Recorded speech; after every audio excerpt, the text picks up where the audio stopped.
The Grizzlies were one of the losers at Wednesday night's NBA Draft lottery, dropping from the second spot down to fourth, probably putting them out of range of the two players the team most eagerly sought heading into next year: Arizona big man Deandre Ayton and Slovenian combo guard Luka Doncic. With that reality settling in, the buzz around this week's pre-draft combine here is that the Grizzlies are ripe for a move out of the no. 4 spot. The preference would be to move into the top 2 and take Ayton or Doncic, but it's a long shot that Phoenix, no. 1, or Sacramento, number 2, would be willing to deal out of their spots. That means Memphis will look to move down, likely with a wing, small forwards Mikal Bridges or Miles Bridges, most likely, in mind.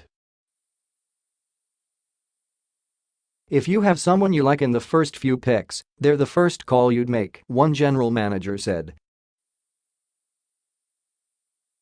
They obviously were the most disappointed with the way the lottery went and the options they have now. It seems like they want to try to turn that pick into something else. Everyone's going to talk before the draft, of course. But Memphis, I think they're the ones who are going to be more ready to do something than others. The Grizzlies are woefully short on depth and would like to add another player, or short of that, add another draft pick for next season. Memphis owes its pick in next year's draft to Boston, with a protection if the pick lands in the top 8. While there's been speculation that Memphis would go into this offseason looking to start a rebuild of the franchise, the team has given indications that it intends to keep its core together: guard Mike Conley and center Marc Gasol, and attempt to return to the postseason under new coach J. B. Bickerstaff. That would mean losing the 2019 first-rounder to the Celtics. If Memphis does remain at no. 4. Its best options are likely to include raw projects who need some work, like big men Mo Bamba or Jaren Jackson Jr. Or a gamble like Michael Porter Jr., who had back surgery this winter. There's a chance, too, that Atlanta could pass on Duke's Marvin Bagley at no. 3. Leaving him for Memphis. Bagley is a potentially elite frontcourt scorer, but his ability to guard the pick and roll is questionable. We are still 5 weeks out from the draft, but look for Memphis to be prominent in trade discussions before then. Addressing Ayton concerns at next level. When it comes to Ayton, there were 2 knocks on his game that worried scouts this season. First, that he was not as engaged as he should have been, and he sometimes lacks passion, focus, and intensity. And, second, that he did not dominate defensively the way he should have. To one NBA front office executive, that criticism sounded familiar. It was much the same for Detroit center Andre Drummond when he came out of Connecticut in 2012. Drummond, only 24 now, is still developing, but has led the league in rebounding twice and was chosen for 2 All-Star teams. We were told a lot of the same things about Drummond 6 years ago: that he didn't love basketball and didn't care enough about improving, and that he would disappear for whole sections of a game, the exec said.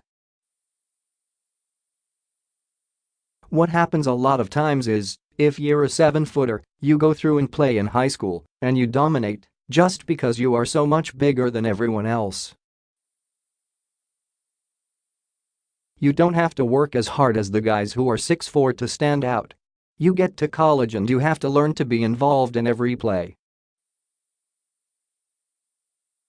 To be clear, the executive said, Ayton has a higher overall ceiling than Drummond.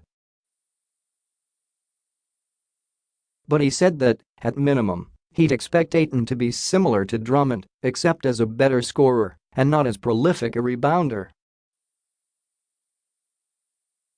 The defense that Arizona had, they were playing Deandre out of position at the 4, according to the executive.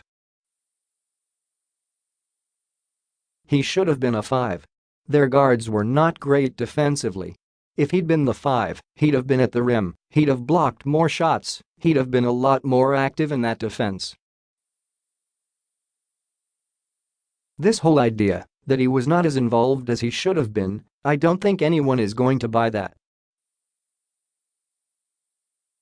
J.R. Smith, sleeper pick. As typically happens, heading into the workout phase of the pre-draft period, a handful of players who'd been low on previous draft boards look poised to see their draft stock bounce up, perhaps as high as the lottery.